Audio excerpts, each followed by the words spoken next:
Hey listeners, it's AZ with the Fire Rescue Wellness Podcast. Welcome back for episode number 83, where I sat down with my good friend Scott Caufield, former head strength and conditioning coach at the National Strength and Conditioning Association and current coach at Norwich University.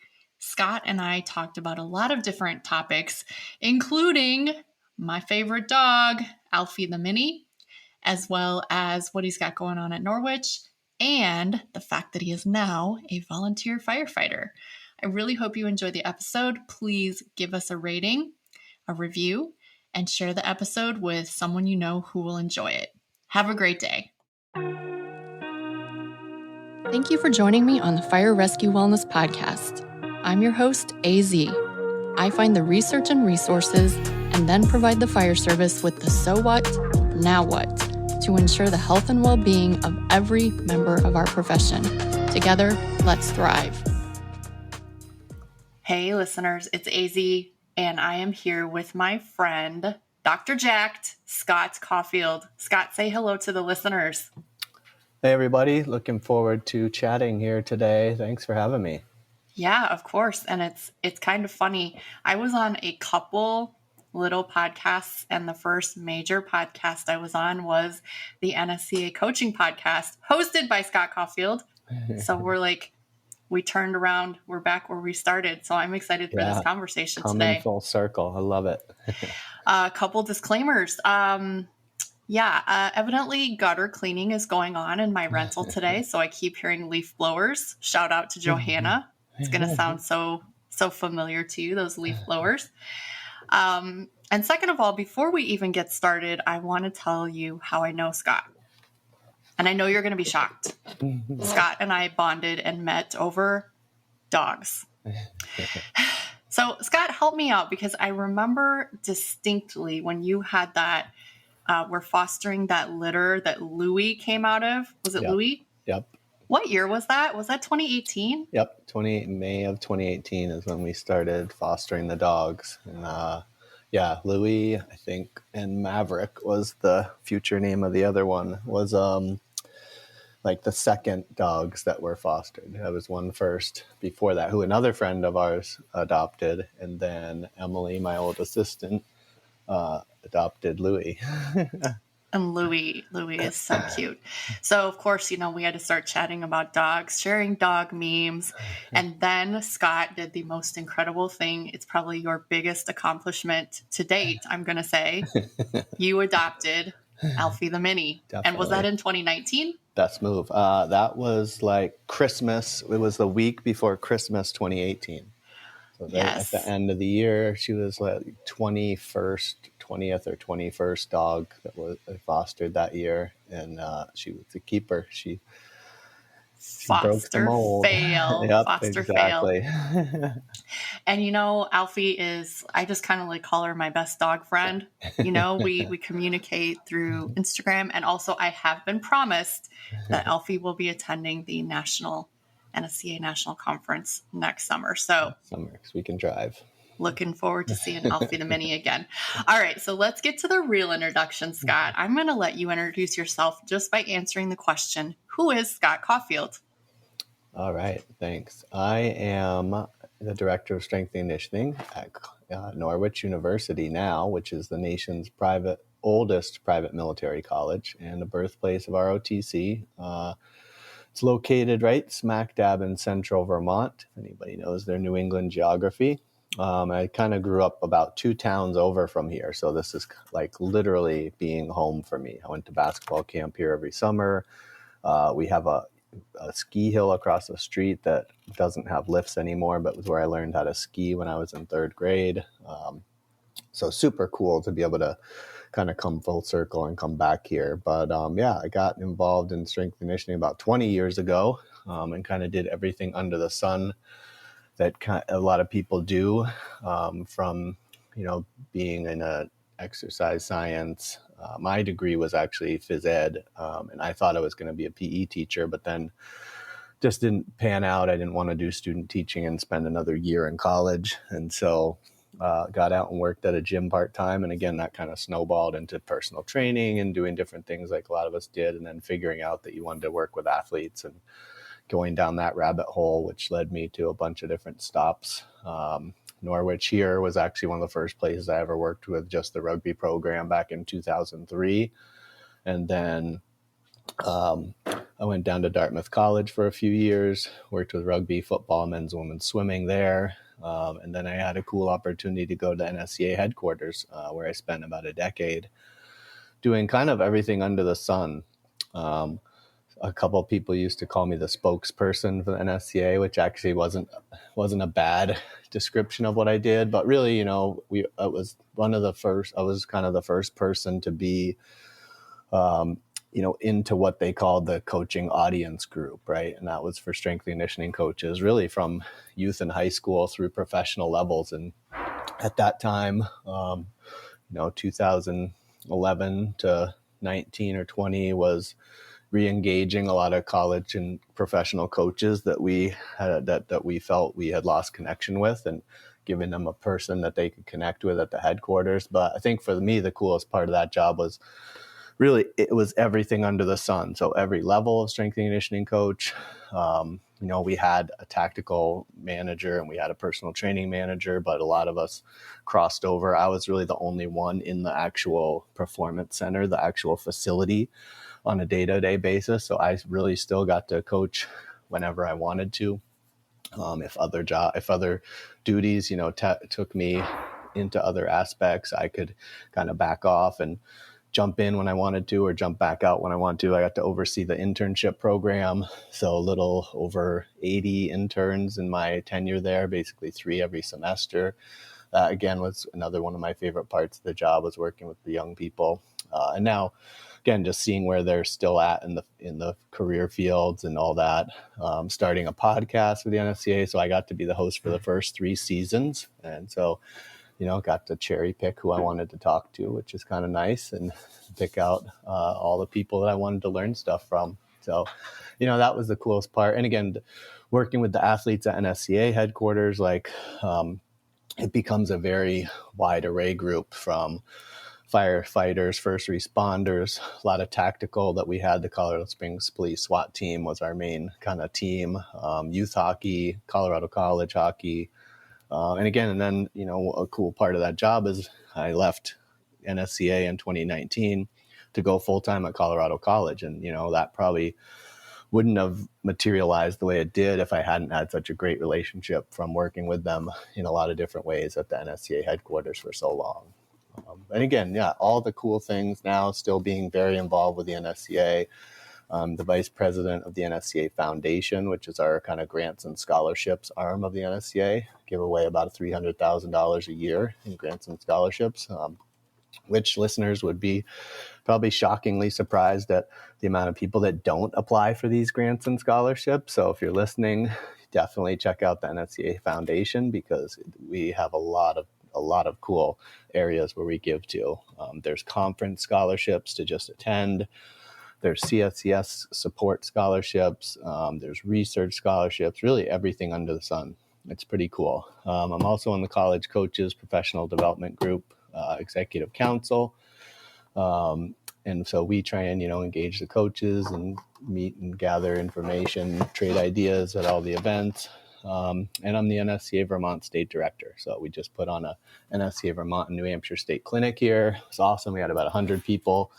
And so just continuing the grassroots kind of networking and education, and getting people involved and showing them the organization that really has helped me out so much in my career. And I would ask you, Scott, what do you do in your free time? But I want to save that question for later.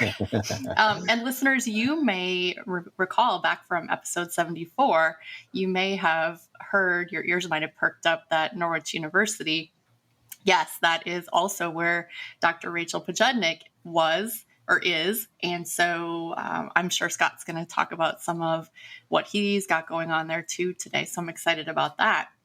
But next question for you, Scott, what sets your soul on fire?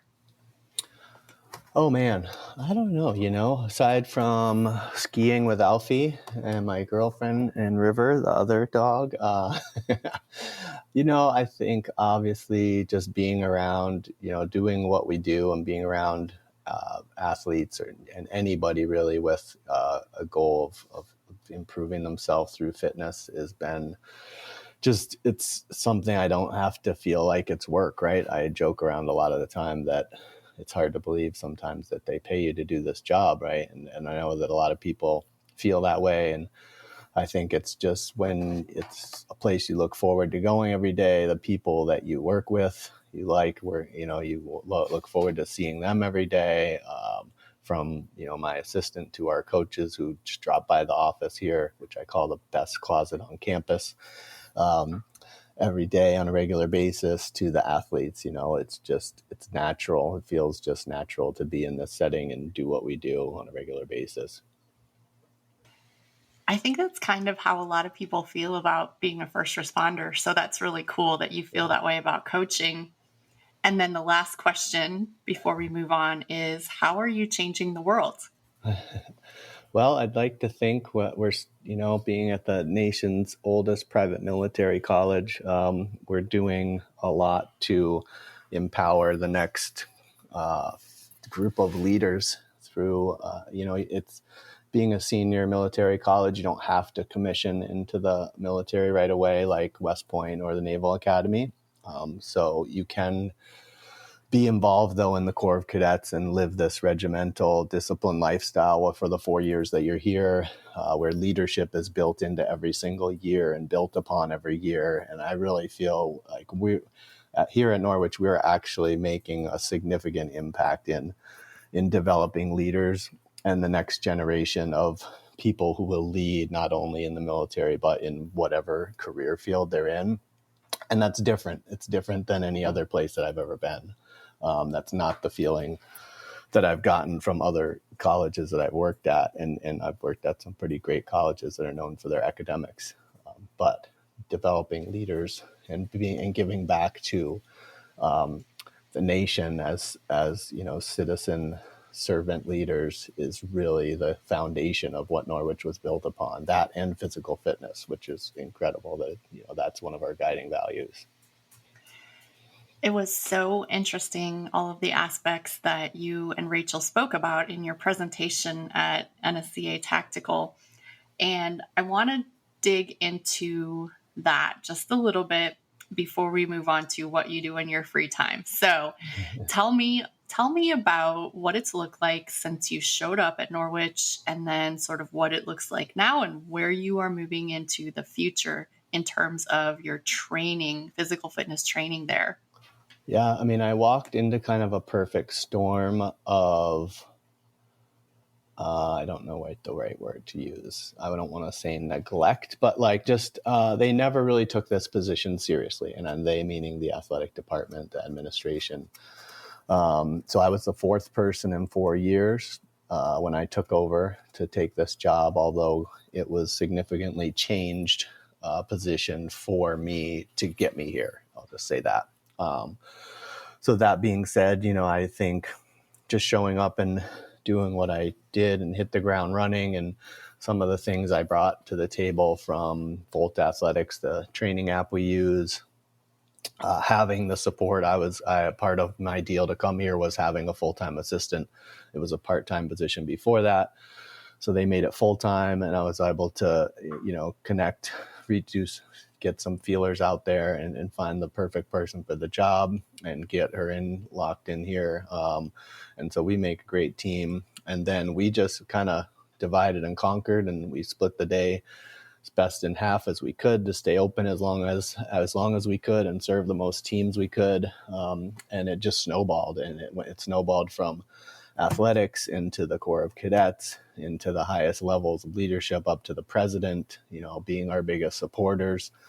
Now that doesn't necessarily translate to direct raises so far or more money in our budget. But again, being around in different settings or different meetings and people talking about you or saying, oh yeah, the president was talking about you guys doing this.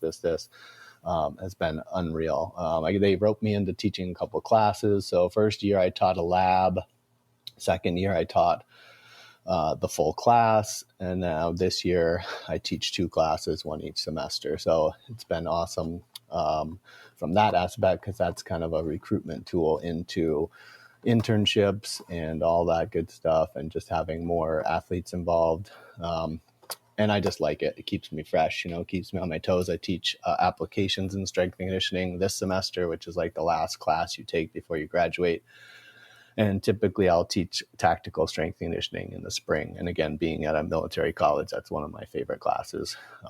And it's great because we're getting the right information into the younger cadets who are ending up, doing a lot with the PT on campus and training their peers. So we're getting the proper, right type of training information into their hands, which is huge. And I believe, if I'm not mistaken, the culmination of your tactical strength and conditioning course is the ability to take or challenge the NSCA TSAC facilitator credential, correct? Yeah, that was the hope, is that we really want more of them to do that, since you can take it as a student, and, have that credential. And so, yeah, I took the class. I took it in June after, trying to walk the talk a little and show them that it was very doable. So, I've been clear to make that, I think I pretty much lead by example in general on a regular basis, no matter what. But that was just another aspect of how you could show that you are leading by example in a different way. Yeah, that's very incredible. One of the things that really piqued my interest is that in the fire service, they are very much fans of train the trainer. And train the trainer works great when you get a new truck or a new saw or forcible entry prop. But for the most part, train the trainer does not work that well for human performance. That said, it seems like you and Rachel at the college are doing a great job with the Train the Trainer program and making those cadets able to actually train their peers. So, dig into the big high points of how did you do that? How did you do that effectively? Well, I think we're still trying to figure out the best way to do it effectively. Again, the good thing, air quotes, is that that kind of train the trainer model is well established and ingrained here at a military college from everything they do. So now just being able to defer to, or, have the commandant say, no, these 2 are the subject matter experts that you need to listen to, the end. And then that's all that needs to be said about that, because that's the other great thing about being in a military college. It's the military. So we are the experts. And so, we now have on a regular basis, we tried to do it in kind of a group setting where we taught like we call them either MFTs or PTIs, right? So the people that are leading PT, try and get them in and get like some sort of classroom work done with them, which looked like a couple hours the first time we did it, and it's kind of evolved. And what I'm now working on, I think what we'll do this next semester, is more of like a 2-day, almost like a workshop, and where they're going to have to go through that workshop to be able to be a PTI or MFT for their company. And again, having the support from the commandant down to implement that and make it mandatory is the biggest part of that support. And then it's just now on a regular basis, I just have different companies or people reaching out. Our specialty unit called Ranger Company reached out to me just this week. Hey, coach, we're trying to do XYZ. We'd really like you to give us your input and help us kind of develop this plan. And I'm happy to help do that. All that stuff isn't necessarily part of my current job description, but again, it's something that I'm passionate about helping and really evolving here, just to continue to raise the bar on human performance training and what we do, especially reducing injuries, because the training has been so bad, right? So I think just having it cadet driven or led, you get everything from A to Z. And so we've made some significant kind of interventions in injuries and shown that we can help reduce injuries. And so that's been a big bang for your buck kind of moment too, where people are like, okay, this really is smarter. I took the ball and I put it on the tee and I was just crossing my fingers and praying. You smacked it out of the park because you said the magic words: subject matter expert. That is where the fire service falls short. They take firefighters and they do the 32 to 40 hour training class, and then they just expect perfection without someone to supervise those firefighters. So that is the key, my friends. That is the key. Pure fitness training does work when there's someone to supervise them. Well, one of the things that you and I talked about, it was in 2019 when we recorded our podcast at the National Convention, which was so fun because it was in the expo hall. There were people walking around and looking at us like we were news anchors or something. But I remember discussing with you your military service in the Navy, and you had said something about firefighting, and what I had told you is I don't think that they could get turnout gear to fit your arms. Well, somehow in the middle of Vermont, someone has found turnout gear to fit your arms. So this is what Scott does in his air quotes free time. Scott is now a volunteer firefighter. I want you to tell the listeners about that experience. I love it. I always remember growing up in this area, my uncle was always on the volunteer fire department in the town that he lived in. I just always remember that from my longest memories of that he was doing that. And then obviously when I went in the Navy, that's a big part. I was on an amphibious assault ship, LPH, for anybody in the Navy. And again, you can't call the fire department when you're out to sea. So your biggest, secondary job on a ship is firefighting. And especially if you deal with flight decks, then you're probably part of the aircraft firefighting and the crash and salvage crew and at different times. So that stuff just was super fun for me. And I probably, honestly, if I hadn't gotten to strength and conditioning, I would have pursued a career as a firefighter, because that's kind of what I was starting to do when I got out of the Navy, back to college, got out of the college. And then I was kind of like, oh, let me keep working part-time at a gym.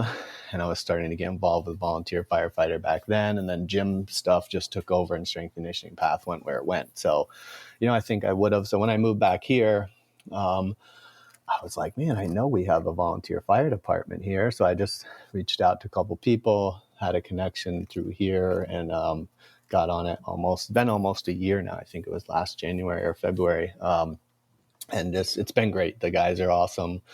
We train once a month. It's probably nowhere near enough the training that we get, but like the guys are really sharp. Our town of Northfield, the chief has been there forever, and his dad was the chief, and it's like they're well known for the respect that we have at our department, being a volunteer department. As we show up as quick as we can and we stay late and help. And we just had one of the biggest fires in Vermont in our history at a lumber yard of all things, right? So talk about terrible. But that was just, again, a huge opportunity of the community coming together and a bunch of different departments working. And we saved a co-op next door and a apartment house that wasn't far away and everything surrounding and the main building of the office. So it's really neat to have been involved in it. And definitely fits my arms a little. My pants might be a little bit tight, but hopefully I'll get my own gear and not some hand-me-down soon. But got a great pair of boots that are super cozy, so I'm happy about that if I have to stand around a lot.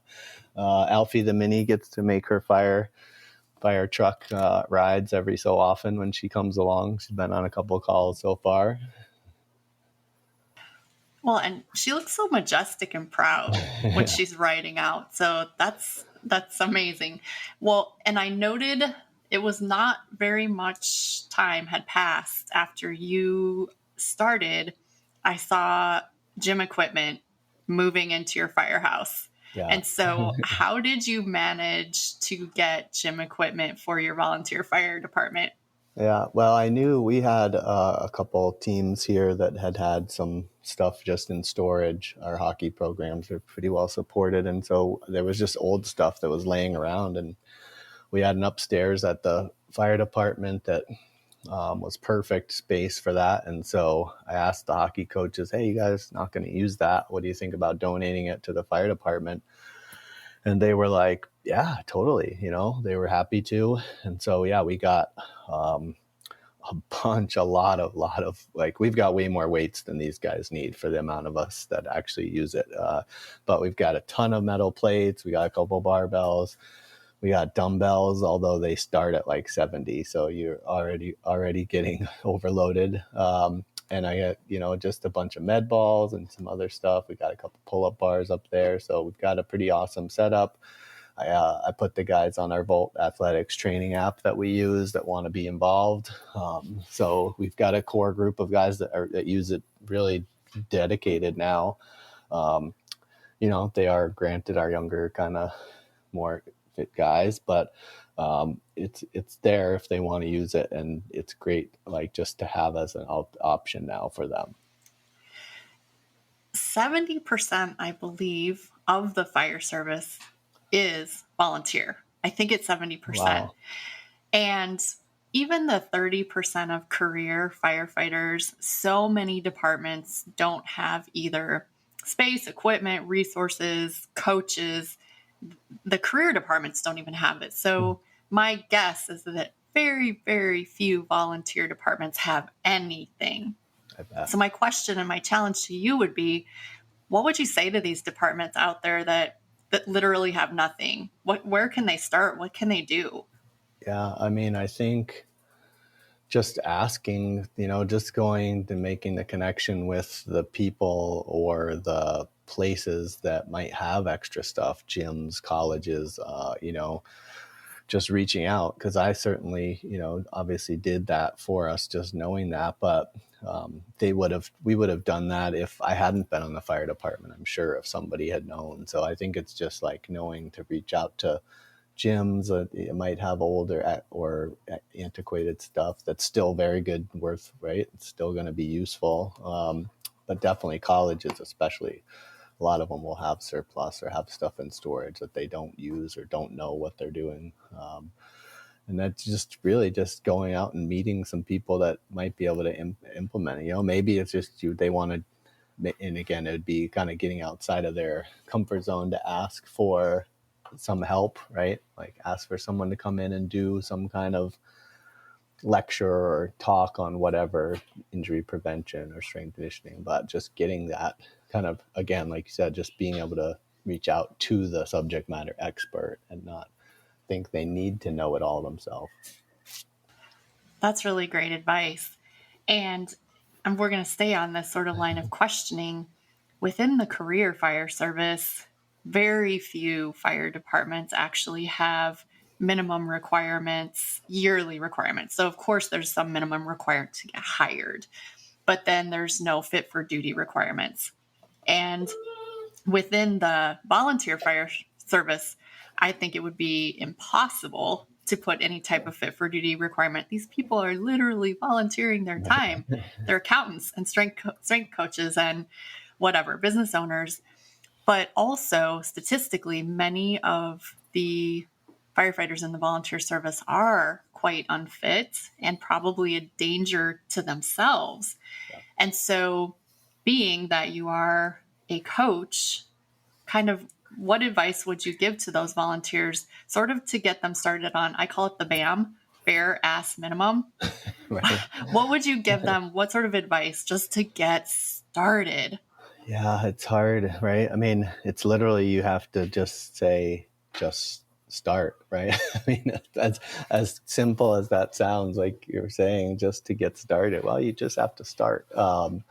But I mean, it's just for some of our guys, it's just like, can they get out and walk more or do something more? Again, we're lucky here. We're rural, people are into hunting, right? So even our guys who are maybe not workout junkies, like, are still doing significant exercise, either through their job, because most of them work like real jobs. I say, not like they don't watch people work out like I get to do every day, right? These guys are like working for the town or the state or the propane company on the go all day.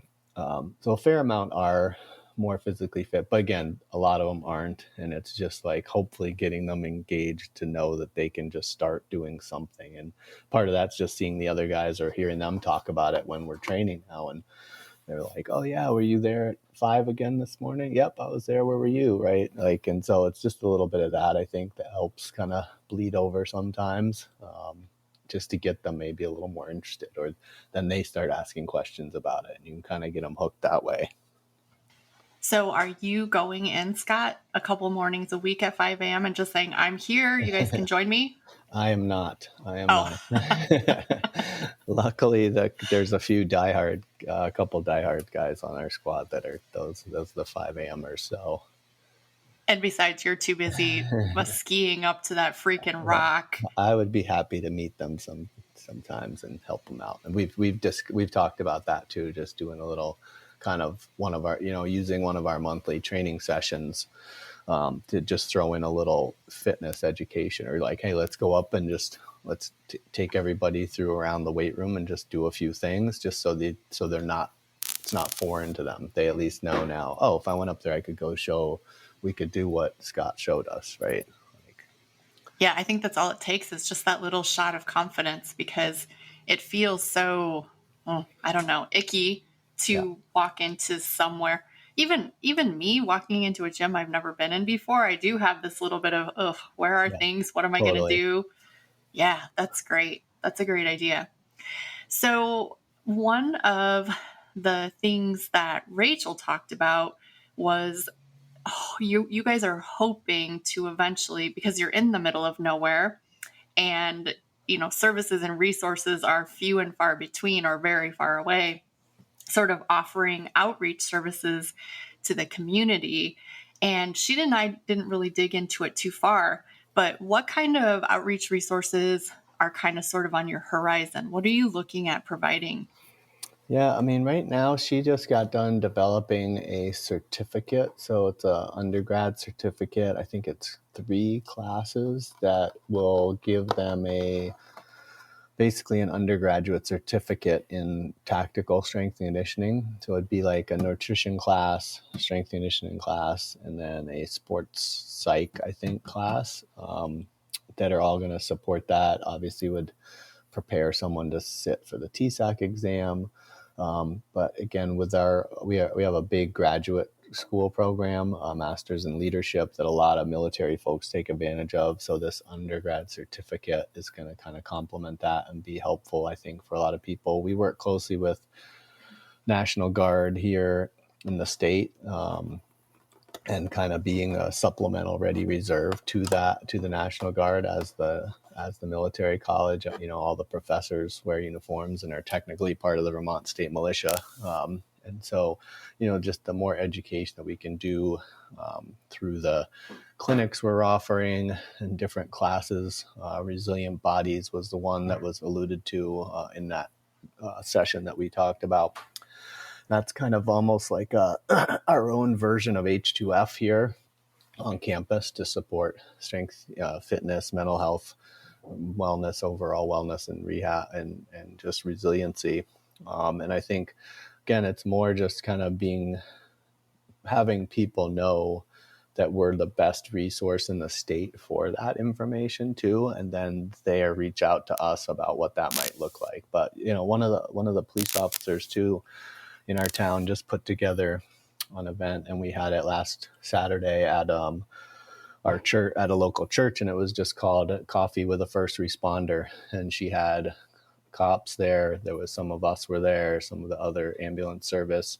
Again, being a small community, it's super great how connected we are with the ambulance service. Norwich has its own ambulance service as well that helps serve the community and the school, obviously. Monica, our police officer, is also a huge Alfie the Mini fan. So Joe Ken was here last week for the clinic, and we were walking down the street, and this cop car whips over to the side and stops, and she gets out to see Alfie, and he's like, "Are you kidding me? The cop in your town just stopped to talk to your dog?" And I'm like, this is welcome to my life, man. I have to put up with this every day.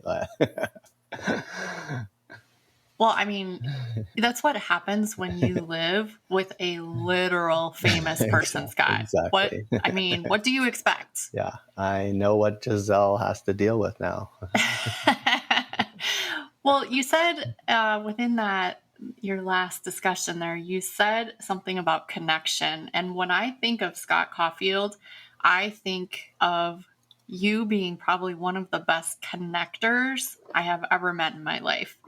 And it's funny, you came up in conversation. I was speaking with the Illinois NSCA director the other day because I'm the newly crowned tactical liaison in Illinois. Oh, very Yay. Nice. So we were having a conversation. He was saying he was going to be looking for maybe sponsorships for lunch or swag for the clinic. And I just thought, you know who I need to talk to? Scott, because he is so good. Yeah. I saw all the swag that you had at your clinic, and that's simply because you are so good at being a connector. How did you become this connector? How did it happen? It's a good question. I think just being, wanting to meet as many people and kind of spread the mission of the NSCA really was where it started.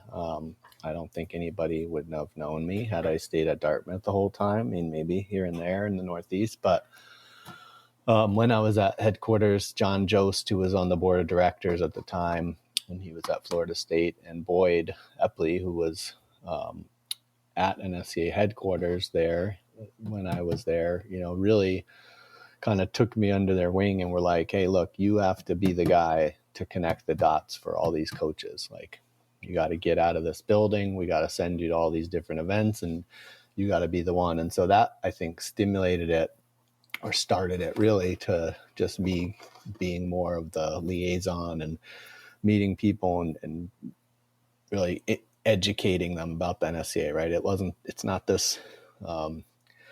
It's not this evil empire that just takes your money every 3 years. And people, I think, had no clue what went on actually at NSCA headquarters until I was there, because social media was still kind of new or just coming up, right, in 2011 when I got there. And so we were able to give people a glimpse behind the curtain, and it wasn't just a bunch of people in lab coats walking around with their goniometers and having people step on force plates, right, and then they're writing the research papers that go in the JSCR that are right behind me, right? That's what they thought happened at NSCA headquarters. So it was nice to show them that it was just regular people, strength coaches, interns, actual athletes. And that just helped me really just build relationships and just learn how to, cultivate relationships, create them, strengthen them, keep in contact with people. And obviously going into, leaving the NSCA, I really wanted to stay super involved and being able to be connected and be a good ambassador for Norwich and the NSCA as well is just, it comes naturally to me, right? So now it's something where back I wouldn't have said that, 10 years ago, but it's something that I just feel comfortable doing and making sure that we have a great showing and have a great event and make people talk about, oh, wow, we know where Norwich University is now, and we want to, I hope they do something like that again. So I think it's probably easier than people think it is, but it does take time, right, to develop, cultivate, and work on all those relationships and keep them up, because it's hard work. It's hard work sending me those pictures of Alfie, and I appreciate it so much. It's hard work managing her Instagram page and mine. You said the magic words, though, Scott, building relationships, because I think some young professionals go at it under the umbrella of networking, meaning I just want to meet people so that I have someone to send my resume to, or maybe they'll mention my name in a conversation. But that has never been my perception of Scott Caufield. Scott Caufield is truly building relationships with the people he interacts with. So that's the magic. It's truly the magic. Thank you. All right. What's next on the horizon for Scott Caufield? What's new? What's happening? What's going on? Well, we're just winding down fall sports, winter sports starting up. Excited. Basketball and hockey season are ramping up here, which is very exciting. I think both of all those programs are going to do well, so that's fun. It's snowing today, so ski season is upon us. That's very exciting. And then, it's going to be busy. I'm going to go out to NSCA headquarters the first week in December. They actually just asked me to come out and, I'm going to be the subject matter expert for a bunch of the human kinetics books that NSCA developing series. I did all the pictures as the subject matter expert for the first series of books.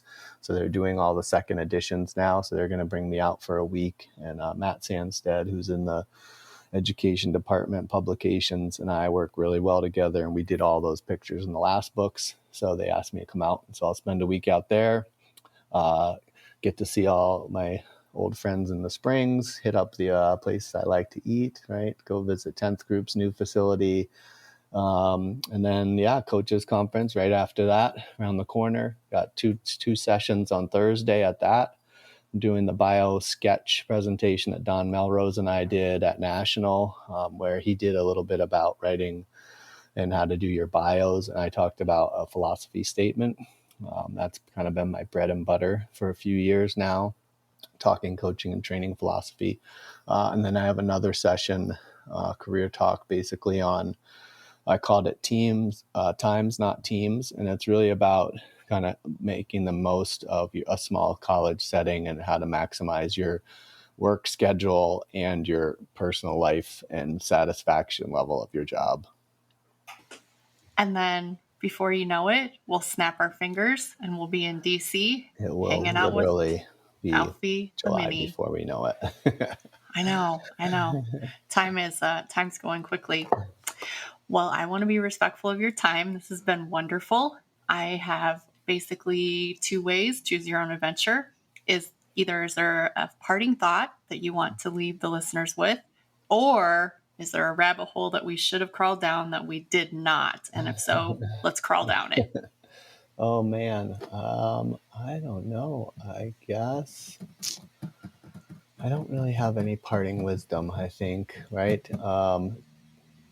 Do your best, be nice to people, and try and have fun doing what you love on a regular basis. Oh, I like it. Don't take yourself too seriously if you're a strength and conditioning professional. And also, if you want to be famous, get a cute dog. Is she under the table right now? I'm surrounded right now. River is right here. Oh, hi, River. Was it River that was whining a little Alfie bit? is right there. Alfie. Yeah, Alfie was. River is very vocal. She has a high EQ, man. I don't know. She's a golden, right? So if you know Goldens, they are in tune with emotions. But she's like the most human dog I've ever met. You know what I forgot? I forgot the fact that Alfie's now an emotional support animal and has an open invite everywhere on campus, right? Yeah, she's actually a certified therapy dog. So she is as official as it gets, and she has a couple weekly standing jobs. So she actually earns her therapy dog keep because I take her to what's called Mayo Healthcare, which is a residential full care and assisted care living home for older folks. So we go there every Wednesday at 11:30. We were just there yesterday, and then on Fridays we go to our campus center here at Norwich in one of the lounges. And River, who is in training to be a therapy dog, and Alfie both get to go on Fridays to the campus center, where we spend about an hour and a half for all the Norwich students to come hang out with them. Those are two VIDs, very important dogs. Yep. And that's part of my job here too. So when I factor that into my work day, that's part of what I do here. And it's very well supported and appreciated by, like I said, all the way up through the president of our university. It is quite an honor to be the one that owns the house where Alfie lives, isn't it? It is.